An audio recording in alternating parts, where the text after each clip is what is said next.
Well, the Astros have 66 games left in the season. The first half is done. The All-Star break is gone, and we are facing the Mariners to start the second half.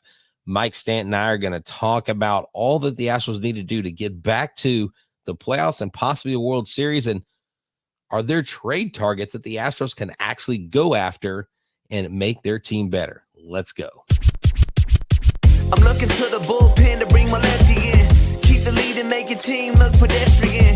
It's in your wheelhouse, we'll swing for the fence. You know it's money around here, man, I ain't talking expense. Strike one, heat low in the way, you can't hit it. You know you want to start a rally, but you better forget it. Strike two, off speed, same spot, your car looking. Get ready at the plate, this time you're not cooking. Strike three, swinging out of the zone. You ain't even touch it first. Tell me how they gonna drive you home. Walk your back, looking like we ain't cool then. The game's over, might as well put them back to the bullpen, oh yeah.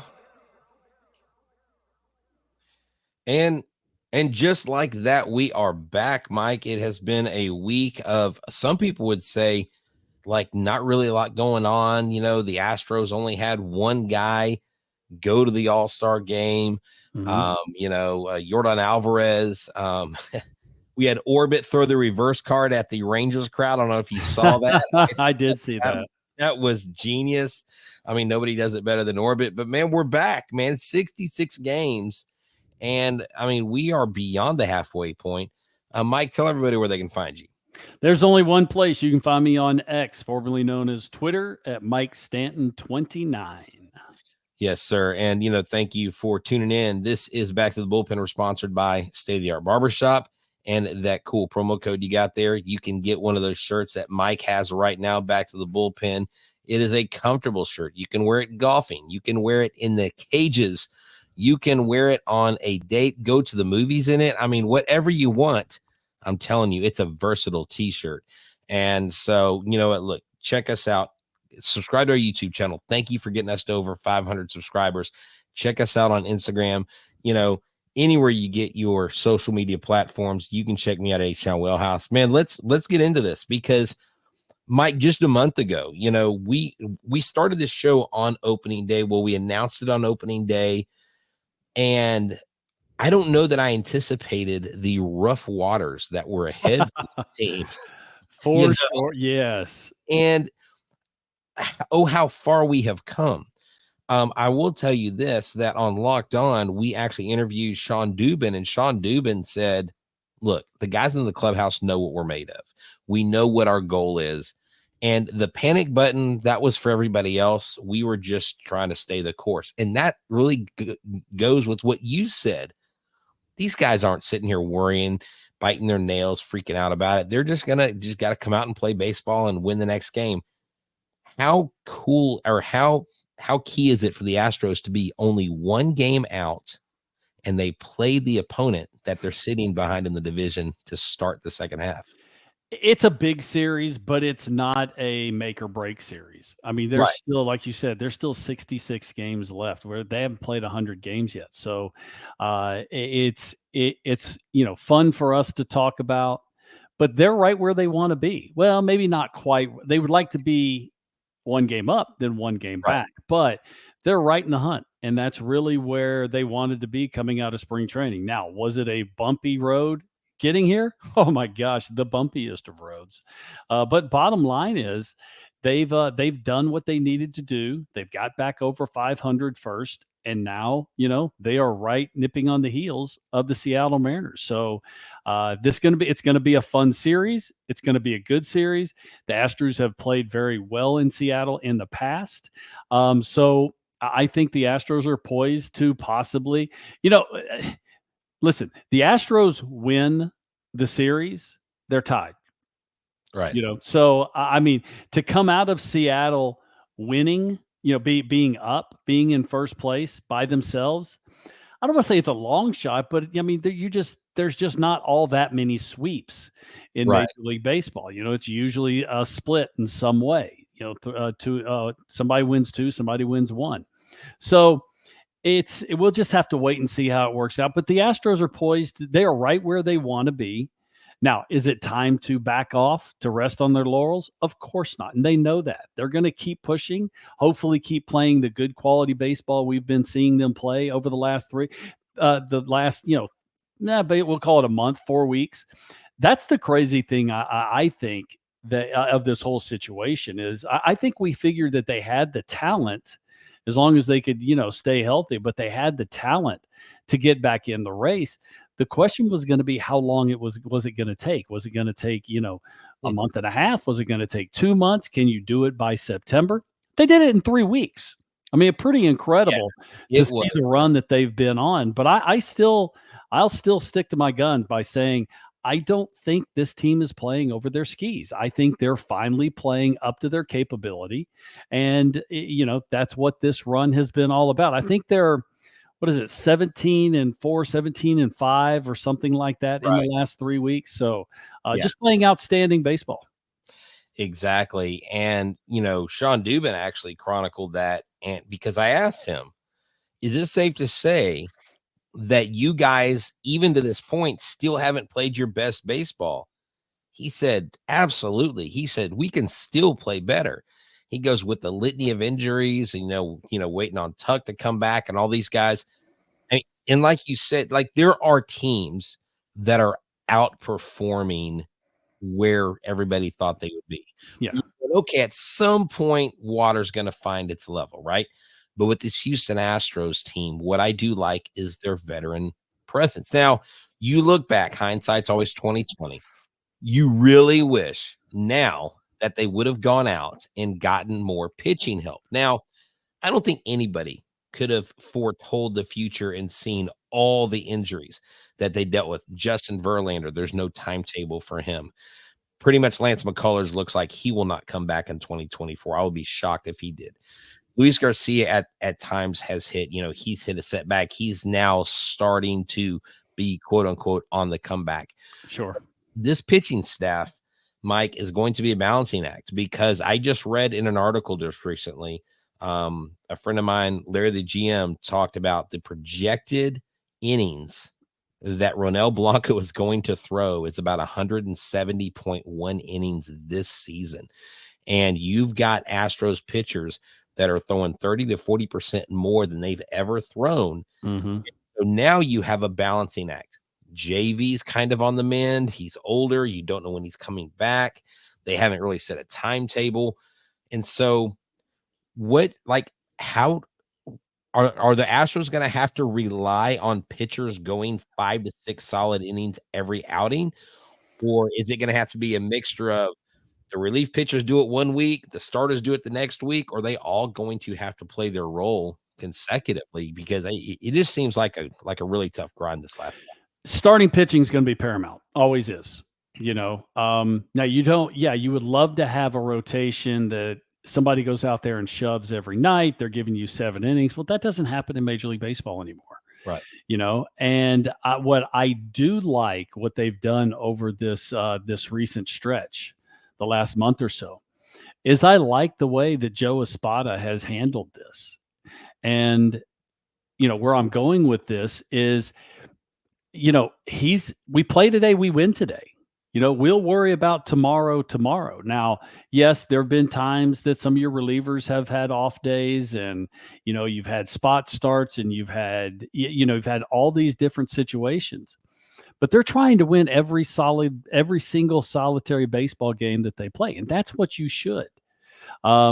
Yes, he's got to keep a half eye on what happened yesterday, another half eye on what's supposed to happen tomorrow, but full focus on today's game. And that's how you have to go about your business. That's how you have to go about, going on this run. If you look at when they were, 7 games back, 7 games under 500, when they were 12 games under 500, if you look at the big picture, if you look at, step back and try and look at all, it's Mount Everest, man. You can't do it. You just can't. You're not going to be able, to grasp what you need to do. Right. But you play a game today, you win today's baseball game. That's all that you can control. You can't control what's already happened. You can't control what's going to happen. You can only control with what you're doing right now. You have to stay in the moment. And I think that's what they're going to have to do. are there going to be more bumps and bruises? Of course there are. You know, Right. we have an epidemic in Major League Baseball with arm injuries. It's not just the Astros. Astros have had more than their fair share, but there has not been a team across Major League Baseball that has not been hit hard, and mostly have been hit pretty hard with injuries to their pitching staff. This is Major League Baseball 2024. You got to deal with it, and the team that deals with it the most and can go forward dealing with those trials and tribulations, those are the teams that are going to win. And the Astros have shown that they have put up with that so far. Exactly. And really the name of the game is you've got Yainer Diaz behind the plate. You got Cesar Salazar, and really Victor Caratini coming back will be a huge thing for them. Mm-hmm. He was at the Florida Complex League over the All-Star break because there was no baseball being played. Right. Is good. He was there with Aledmys Diaz, their recent minor league signing. But once Caratini comes back, do you see them carrying 3 catchers, or do you see them kicking Salazar just back to the AAA club, but knowing, because dude, Salazar was behind the plate when Arrighetti got those 10 strikeouts. So do you keep those 3 catchers and utilize them in other places, or what do you think they need to do with that going forward? Well, that's a difficult question because Caratini has actually got some big hits for the Astros. And with you carrying 3 catchers, you have the possibility of using him more in that pinch hit role. Maybe even a DH when you give Jordan a day off or something like that. Sure. Usually you don't carry 3 catchers. So right. I think that you probably send Salazar back and just deal with it with just the 2 catchers. But it's a conversation. It's something that Dana Brown and company, they'll have to discuss and weigh all the options and do everything that they need to do there as far as their due diligence is concerned. But usually you go back to 2 catchers. Yeah, definitely. It goes without saying that whenever we don't have like a catcher or a roster issue, sometimes we just got to get cleaned up. And I've got my haircut scheduled, dude. I'm excited. You do. Well, I'm giving another week to kind of let it grow out a little bit, get a little bit, because I don't have as much hair as I used to. I still don't have a full head of lettuce like you do. Okay, so I've got to let my hair grow longer. So I schedule out, I've got about a month time between haircuts. So I actually have something forever the barber to like cut. And so I feel like it's worth my money. But man, look, Ever Cruz over at State of the Art Barbershop at 1616 South Friendswood Drive. You need to go check them out. They do a great job. Tell them that Back to the Bullpen sent you. You'll get 10% off your haircut, and then hit that QR code. Go to ramshirts.com. We come to you every show from the Ram Shirt Studios. They sponsor our studios. They make our T-shirts, and Mark over there does a phenomenal job. Not just our shirts, but shirts for other shows, for other personalities. So go check them out.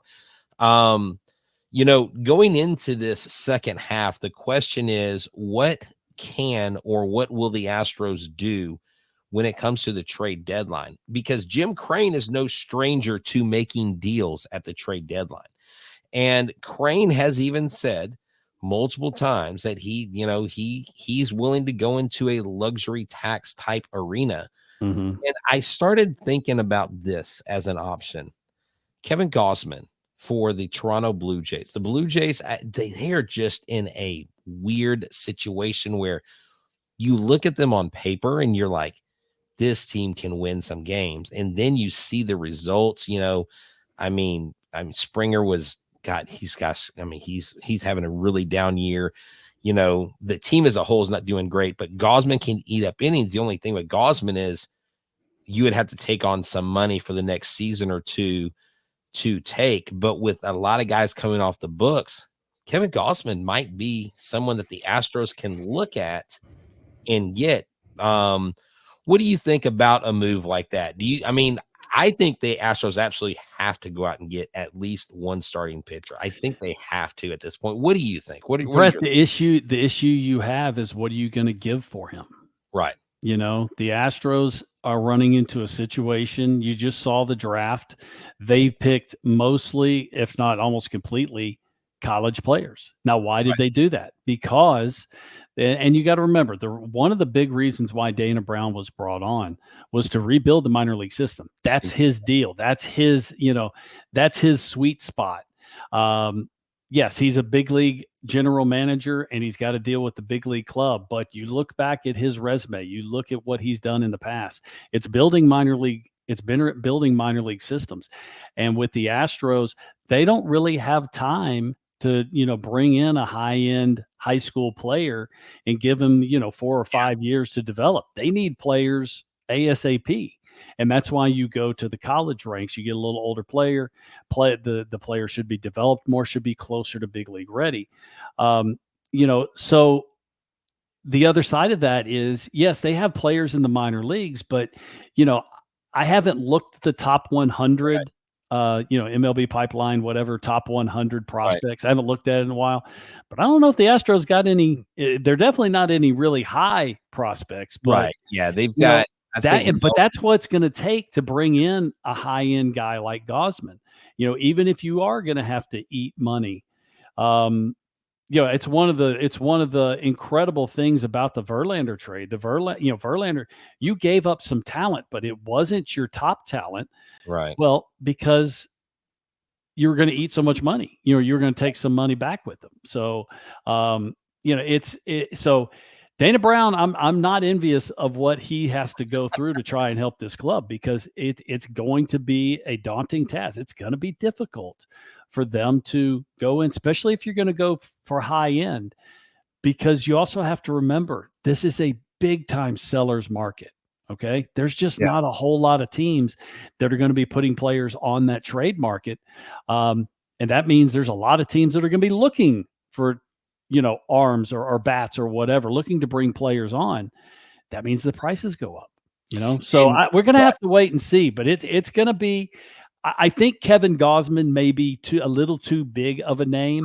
Okay. I think it's going to have to be, somebody's number 4, number 5 starter, somebody that is healthy, obviously, but, can give you innings and maybe you try and catch lightning in a bottle.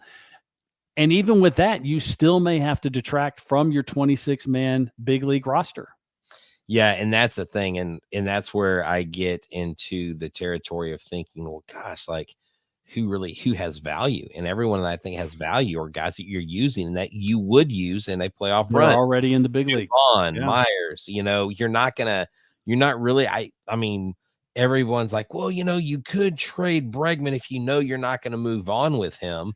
What is Bregman's real value? Is he enough to get, because start off with, he's making money too. Right. So he's got that 33 million attached to his name. So his value drops because he is a rental. You do still have whatever money's remaining for the year to pay him. And listen, you're not going to, Bregman is too important at the hot corner. That's what I'm saying. This team is, I mean, even if you wanted to, even if, let's say they were done, Bregman's not going to bring what you need, and then you have a hole at third base because this team is still trying to win. This is why I said this is a tough situation for Dana Brown, because he's got to keep a little bit of attention on the future, a little bit of attention. There's just he's got a lot of balls in the air right now, and I don't know what he's going to do. We're going to have to wait and see. He's going to have to work some magic. Yeah, that being a GM of a Major League Baseball team, the more I've learned about it, the more I realize, like, I could never do. I mean, even being an agent, I remember growing up, whenever my baseball career ended in high school, my dad's like, you need to go be an agent. And when I found out you had to go to law school and be a lawyer, more than likely, I was like, I don't know about that. Because I have some friends that are agents and have become agents, and it is incredibly, like, it's an intricate process. And, speaking of agents, I actually had a conversation with the Astros first round pick with Walker Yannick's agent, and they were super excited to see him get signed by the Astros. He said, Walker's ready.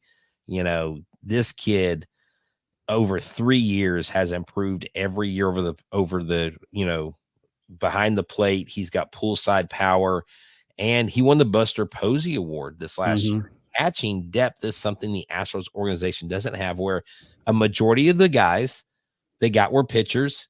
And I don't know, did you see this kid from Oregon they got? They have an Oregon baseball player, Betcher, who has one more year of eligibility left to play football, and the Astros are going to allow him to play one more season at the Oregon Ducks. So I've kind of opined about, is this our Deion Sanders or Bo Jackson? Can we get a Texans Astros player? That would be there. wild. You go. I'm not surprised. It's not unheard of that this has happened. I go back to my Yankee days. Drew Hansen did this. Yes. Actually, he actually, stopped playing baseball and just went back and played football. The baseball thing just wasn't working out when he got to the higher levels. So it's not unheard of, but my goodness, are they going to keep their fingers crossed to make sure that he does not get hurt? Because he's an inside linebacker. Yeah. Well, it's a high, big contact, big hitting position. So, but not unheard of to do something like that, because these players now, they have some leverage, especially since he has a year of eligibility. There was leverage there, and that was one of the he still wants to play football. I understand that, and he was a 13th round pick, so it's not like he was their pick of, like, he wasn't their first round pick. But I don't know if you saw the Reds had the number 1 overall pick, and their guy, and gosh, his name escapes me. He's signed for $9.25 million, $500,000 over Paul Skeens, which set another record for first overall pick. I mean, these bonuses these kids are making, man, Mike, can you imagine if you played in this era? Well, I was a 13th round pick also. So there you go. I wasn't way up there, but but still the league average, I mean, well, that's true. That's true. I can't remember what it was, but I looked it up, what the big league, when I got to the big leagues, it was like $60,000, I think was the major league minimum, something like that. Man, you guys were getting paid what teachers are paid. I can't imagine what teachers were getting paid. Well, I mean, this was a few years ago. I know. Oh, come on, Mike. I thought you were 29, man. And at 29 at least. 29. It was funny. I was at the gym today and I thought about you. I upped it. 17.5 pound dumbbells. Oh man, you're gonna be busting out of that t-shirt here in a couple weeks. Right, man. I gotta start getting my clothes hemmed. We're gonna have to find a new sponsor for the gun show. That's right. That's right, the gun show, baby. So let's keep going. So the Astros have 66 games. If they continue to play the baseball that they've been playing, I think it's really key for them to do a lot more winning the rest of July, because August is an absolute gauntlet on the schedule. August has got some brutally competitive series. And so I'm looking at their schedule right now. They start off hot off the bat with Seattle. Then obviously it's Oakland, which, Oakland is Oakland. They come home for 3 against the Dodgers, 3 against Pittsburgh, 3 against Tampa. So that's not, difficult. But August, you have Boston, Tampa, Boston again, Baltimore, Philadelphia, Kansas City. I mean, that's a pretty intense schedule for August. So I think it's imperative that they win at least 2 out of 3 from Seattle, that they sweep Oakland, and they take care of business at home. I think a winning record at home would be good for the Houston Astros. What do you, I mean, so right now we're just approaching it one game at a time. We're not worried about who we're playing series. Today's game. That's it. Shut it down and worry about the rest. Now, I mean, that doesn't mean that Joe Espada isn't thinking about it. Josh Miller's not thinking about it. Dana Brown's not thinking about it. Even Jim Crane. They're all thinking about what's coming up. But as far as the players are concerned, you got to play today. You can't do anything about tomorrow. You can't do anything about yesterday. Right. But you play today, you win today. That's it. That's the motto.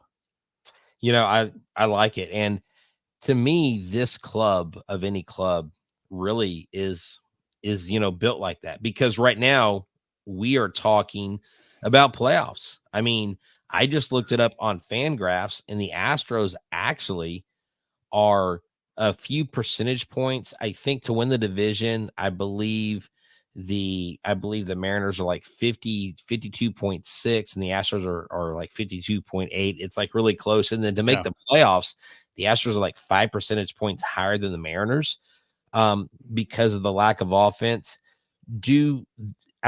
Again, you don't as a team really start talking about playoffs until you get towards that home stretch, because if you worry about, oh, look, we're in first place. Now we're a playoff team. Oh man, we lost a few games. Now we're out of playoff contention. That just adds to the wear and the tear mentally. But do you think this is a playoff team? If the Astros don't get anybody at the trade deadline, do you still think they make the playoffs? Sure. I think they absolutely. I mean, they've gone on this run already without any new players, and you are going to get Luis Garcia back pretty soon. He's already making minor league starts. Right. He's already started his minor league rehab assignment. So, that is not unlimited. There's only a certain amount of time before he has to be put onto the big league roster or go back on the IL. So, and I think that could be, that would be a trade deadline acquisition, even though you're just not bringing someone else in. So, True. What are you going to get from them? That's another story. But, what are you going to get from anybody you bring in? You don't know. You have an idea, but you don't know.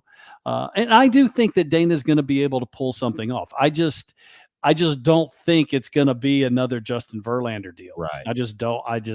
That was like a once in a lifetime type situation to bring back your Hall of Famer. Yeah, no, that is, to bring him back. And gosh, look, I know they got the break speed off of them in game 6 and 7, but they were still one game away. That's it. From the World Series. So let's wrap it up with this. This series, you have Hunter Brown going Friday, Framber Valdez going Saturday, Ronel Blanco going Sunday. Mm-hmm. I love how this sets up. I love these 3 pitchers. The Astros hit well in Seattle. And I know the Mariners, tout one of the best rotations in all of baseball, a scary rotation. But it would be great to see Hunter Brown continue what he's been doing, Framber Valdez and Ronel Blanco. A week off, all 3 of these guys have benefited from that.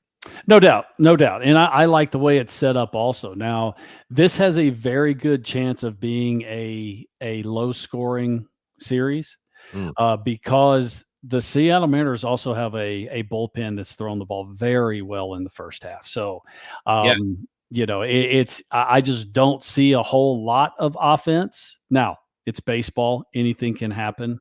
We may have blowouts all over the place, but I don't, you look at the 2 pitching staffs, you look at how everything has been going, you look at how the Seattle offense has been, one of the worst 2 or 3 offenses in all of Major League Baseball. They've been bad. So I think that it's going to be a low scoring affair. And with the strength of that Seattle Mariners bullpen, I think you want to really try and have a lead by the 7th inning. You don't want to have to try and score, especially multiple runs off of that bullpen. But yeah, I think this is going to be a low scoring series, but I like where the Astros are. I like the way their rotation is set up, especially facing that Seattle Mariners offense. The good thing is Logan Gilbert was the last pitcher to pitch for Seattle before the All-Star break, on which he went 7 innings, 9 strikeouts. So that's a good thing for the Astros. That's one guy we don't have to face, but you may. I don't know about that. Oh, do you think? I mean, it was 4 days ago. Oh, that's true. Oh, wait, hold up. What am I saying? Yeah. Okay, yeah. I would imagine he is. Now, they may try and hold him off till Sunday. That was July 15th. Oh, yeah. Okay. Never mind. Yeah. Okay. Yeah. He'll pitch. You're right. Yeah. He forgot about the All-Star break. Yeah. Well, I wasn't. You're right. Look, man. So there you go. There's my lack of experience as a Major League Baseball player coming into play. But 162 games, I like where the Astros are at. I love the fact that I think this team is really building momentum, and they don't have to worry about confidence because this team just runs on confidence. I just hope that Kyle Tucker comes back soon because I have not heard a single timetable yet. It's been slow. Oh my goodness, has it been slow? And we've heard that, he's doing baseball activity, but he's not pushing it. You know what helps is the way the Astros have been playing. That's true. If they were stinking it up and they weren't scoring any runs, then he would be chomping at the bit to get back. And he's Kyle probably is, but the Astros are like, take it easy, dude, because the Astros in these situations have always been ultra conservative. Right. If you say you're ready today, we're going to give you 2 or 3 more days. We want to make sure when you come back that we don't have to put you back on the IL. So that's probably got something to do with it. But it has definitely been slow going for Kyle. Definitely. Well, hey, Mike, this has been a great conversation. I look forward to, hopefully after the Seattle Mariners series, just talking about how the Astros have taken care of business. And, there's a lot of really cool storylines coming into this second half.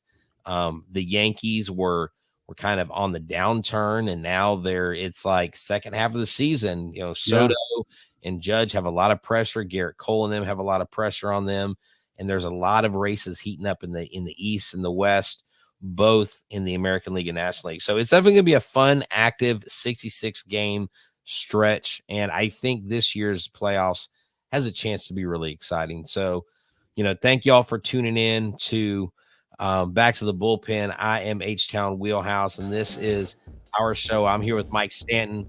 Y'all stay tuned in, stay locked in. We'll be here all season long. And as always, go Stros. Adios. I'm looking to the bullpen to bring my lefty in. Keep the lead and make your team look pedestrian. It's in your wheelhouse, we'll swing for the fence. You know it's money around here, and I ain't talking expense. Strike one, heat low in the way you can't hit it. You know you wanna start a rally, but you better forget it. Strike two, off speed, same spot, your car looking. Get ready at the plate, this time you're not cooking. Strike three, swinging out of the zone. You ain't even touch it first. Tell me how they gonna drive you home.